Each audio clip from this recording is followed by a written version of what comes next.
ինքը այս րոպեին ուրիշ խնդիրներ ունի ոչ թե միայն Ամերիկայում իսկ իր հետ կապված այս խնդիրների հետ եւ ինքը հասկանում է որ շուտով գալու են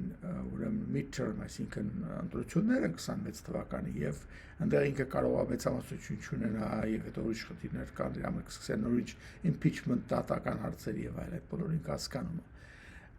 ինքը որոշեց որ սա իրան բոլորովին իր base-ի իր մագայական բազայի հետ ոչ մի օգուտ չի տալիս ասես դելա դու գնա կռվեն ինչ ուզում են անեն հիմա ինքը կենտրոնացել է Վենեսուելայի վրա ինչ որ չափով լուծում խնդիրներ չգիտեմ Գազայում ես կոմենկոմ գնացել էր Իսրայելի պրեզիդենտին խնդրում էր որ Նաթանյահուին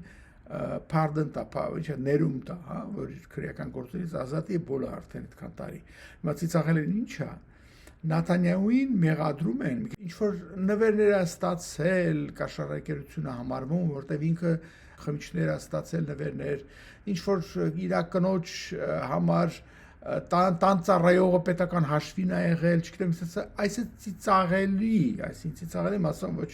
նորմալ երկրի համար ծիծաղելի ասենք սովետական ռուսական կոնտեքստի մեջ հա որոնց որ քո պատավածը ինչ որ քո կնոջը տարելա չգիտեմ շուկա առետուն անելու վայ